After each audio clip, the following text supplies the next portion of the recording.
تو اکبر الدین اویسی صاحب، اسد الدین اویسی صاحب، آپ لوگ بیان میں کہتے ہیں کہ چاہے ہندو ہو یا مسلمان ہو یا ٹوپی پہننے والا ہو یا تلک لگانے والا ہو، ہر کسی کے لیے دارالسلام کا راستہ کھلا ہے۔ تو میں بھی ایک مسلمان ہوں، میں بھی ایک ٹوپی پہننے والا ہوں، میں بھی ایک حافظ قرآن ہوں۔ ہمارے سماجی اور ہمارے پڑوسیوں کے کہنے پر ہم لوگوں نے حیدرآباد دارالسلام گیا۔ وہاں پر کوئی ایم ایل اے کوئی نہیں تھا۔ جب دوسری بار گیا دارالسلام میں تو وہاں پر کوئی ایم ایل اے تھا، انہوں نے کہا کہ یہ دارالسلام صرف حیدرآباد والوں کی۔ اور اسد الدین اویسی صاحب، آپ نے سیمانچل میں آ کر کیا کہا تھا؟ ہم قیادت کو مضبوط کرنے کے لیے آئے ہیں، ہم انصاف دلانے کے لیے آئے ہیں، ہم آپ کا حق دلانے کے لیے آئے ہیں، غریبوں کی آواز بن کر آئے ہیں، انصاف دلانے کے لیے آئے ہیں۔ تو کہاں ملا انصاف ہمیں صاحب؟ ہماری قیادت تو ہماری بالکل ختم ہو گئی۔ جیسا آپ جھوٹا ہے، آپ کا ماتحت کام کرنے والا بھی جھوٹا ہے۔ جیسا آپ دلال ہے اختر الایمان، ویسا آپ کا ماتحت کام کرنے والا بھی دلال ہے۔ اسد الدین اویسی صاحب، اگر آپ کو لگتا ہے کہ میں جھوٹ بول رہا ہوں، میں غلط کہہ رہا ہوں، تو میں اللہ کی قسم کھا کر کہتا ہوں، میں قرآن پکڑ کر کہتا ہوں کہ زمین ہماری ہے، زمین کے کاغذات ہمارا ہے، ہم لوگوں کے ساتھ ظلم کیا جا رہا ہے۔ آپ تو مسلمان ہو ہی نہیں سکتے اسد الدین اویسی صاحب، آپ سے بڑا کوئی ظالم ہو ہی نہیں سکتا اسد الدین اویسی صاحب، آپ سے بڑا کوئی قاتل ہو ہی نہیں سکتا اسد الدین اویسی صاحب، آپ سے بڑا کوئی جھوٹا ہو ہی نہیں سکتا اسد الدین اویسی صاحب، آپ سے بڑا کوئی سود خور ہو ہی نہیں سکتا اسد الدین اویسی صاحب، آپ سے بڑا کوئی مسلمانوں کا دشمن ہو ہی نہیں سکتا اسد الدین اویسی صاحب۔ دیش کی سچائی سچ چھپنے نہیں دیں گے۔ السلام علیکم، میں عبید اللہ بہار سیمانچل سے MIM بہار صدر اختر الایمان صاحب کے حلقے سے بول رہا ہوں۔ آپ تمام کو پتہ ہے کہ MIM مجلس اتحاد المسلمین کو بہار میں آنے کی وجہ سے اور MIM بہار صدر اختر الایمان صاحب کی سرپرستی میں ہمارے اور ہمارے رشتہ داروں کے گھر دوار زمین جائیداد قبضہ کر لیا گیا ہے۔ MIM کے MLوں کے عہدے کا ناجائز فائدہ اٹھاتے ہوئے ان کے رشتہ داروں نے ہم لوگوں کے ساتھ ظلم کیا جا رہا ہے۔ MIM بہار صدر اختر الایمان صاحب کی خاموشی اختیار کو دیکھ کر ہم لوگوں نے اختر الایمان صاحب کے پاس گئے تو اختر الایمان صاحب نے زمین کے کاغذات دیکھنے کے بعد انہوں نے یہ کہا جتنی زمین کی تنگی ہو رہی ہے اسے اتنا دے دینا چاہیے۔ اس طریقے کا اختر الایمان صاحب نے کہا۔ 11-12 مرتبہ گیا تو ہر بار یہی بات کہتا ہے کہ اس کو جتنی زمین کی تنگی ہو رہی ہے اسے اتنا دے دینا چاہیے۔ اس کے بعد ہم لوگوں نے زمین دینے سے انکار کیا تو ان کے باقی MLA کے پاس جب جاتا ہوں تو باقی MLA یہ کہتے ہیں کہ ہمارا حلقہ نہیں پڑتا ہے، یہ اختر الایمان صاحب کا حلقہ پڑتا ہے، ہم لوگ آپ کا فیصلہ نہیں کر سکتے ہیں، ہم اختر الایمان صاحب کے میٹر میں انوالو نہیں ہو سکتے ہیں۔ اس طریقے کا ان کے MLA نے کہا۔ تو اکبر الدین اویسی صاحب، اسد الدین اویسی صاحب، آپ لوگ بیان میں کہتے ہیں کہ چاہے ہندو ہو یا مسلمان ہو یا ٹوپی پہننے والا ہو یا تلک لگانے والا ہو، ہر کسی کے لیے دارالسلام کا راستہ کھلا ہے۔ تو میں بھی ایک مسلمان ہوں، میں بھی ایک ٹوپی پہننے والا ہوں، میں بھی ایک حافظ قرآن ہوں۔ ہمارے سماجی اور ہمارے پڑوسیوں کے کہنے پر ہم لوگوں نے حیدرآباد دارالسلام گیا۔ وہاں پر کوئی MLA کوئی نہیں تھا۔ جب دوسری بار گیا دارالسلام میں تو وہاں پر کوئی MLA تھا، انہوں نے کہا کہ یہ دارالسلام صرف حیدرآباد والوں کے لیے ہے اور باقی لوگوں کے لیے نہیں ہے، یہاں پر کوئی کام نہیں ہوتا ہے۔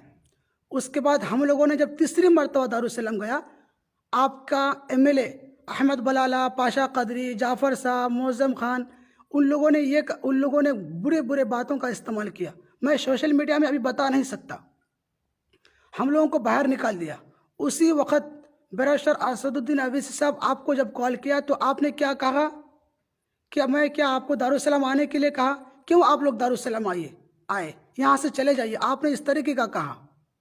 اسد الدین اویسی صاحب، آپ یہ بتائیے کہ کیا آپ لوگ ہمارے زمینوں کو قبضہ کروانے میں آپ لوگوں کا ہاتھ ہے یا پھر زمین قبضہ کرنے میں آپ لوگوں کا ہاتھ ہے؟ اگر ایسا نہیں ہے تو ہمیں ہمارا حق کیوں نہیں ملتا؟ اختر الایمان آپ نے کیا کہا تھا؟ ہم حق چھین کر لے کے آئیں گے۔ تو کہاں سے ہمارا حق چھین کر لے کے آ رہے اختر الایمان؟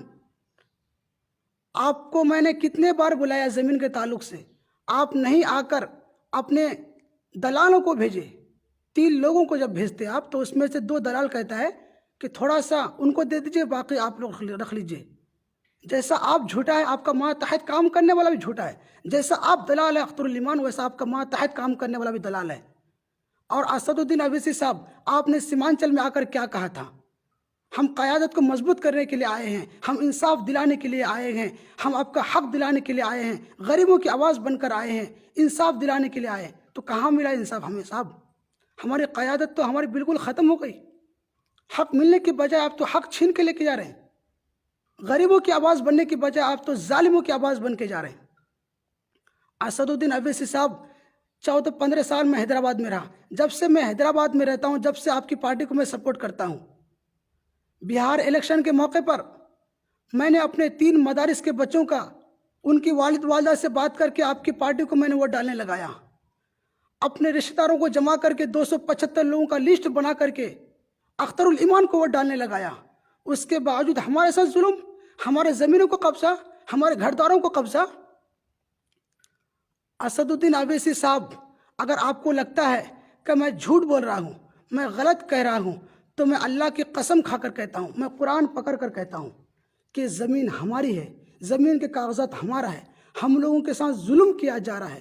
اسد الدین اویسی صاحب، اس کے باوجود اگر قرآن کے اوپر آپ کو یقین نہیں ہے، اگر آپ کو لگتا ہے کہ میں جھوٹ بول رہا ہوں، تو آپ سیمانچل میں کسی سے بھی پوچھ سکتے، آپ اپنے ایم ایل اے سے پوچھ سکتے، کوئی ایک بندہ کہہ دے گا کہ میں جھوٹا ہوں، میں جھوٹ بول رہا ہوں۔ تو اللہ کی قسم کھا کر کہتا ہوں اسد الدین اویسی صاحب، میں اپنا گردن کاٹ کر تمہارے سامنے رکھ دوں گا۔ اس کے باوجود اگر آپ فیصلہ نہیں کریں گے تو آپ تو مسلمان ہو ہی نہیں سکتے اسد الدین اویسی صاحب، آپ سے بڑا کوئی ظالم ہو ہی نہیں سکتا اسد الدین اویسی صاحب، آپ سے بڑا کوئی قاتل ہو ہی نہیں سکتا اسد الدین اویسی صاحب، آپ سے بڑا کوئی جھوٹا ہو ہی نہیں سکتا اسد الدین اویسی صاحب، آپ سے بڑا کوئی سود خور ہو ہی نہیں سکتا اسد الدین اویسی صاحب، آپ سے بڑا کوئی مسلمانوں کا دشمن ہو ہی نہیں سکتا اسد الدین اویسی صاحب، آپ ایک مسلمان کے نام پر دھبا رہ جاؤ گے اسد الدین اویسی صاحب، آپ ایک فرعون کی جیسا ایک تاریخ بن جاؤ گے اسد الدین اویسی صاحب۔ اس کے باوجود میں آپ کو 15 تاریخ تک موقع دے رہا ہوں، اگر ہمارا کام نہیں ہوگا نا اسد الدین اویسی صاحب، اللہ کی قسم کھا کر کہتا ہوں تم کو کل قیامت تک معاف نہیں کروں گا۔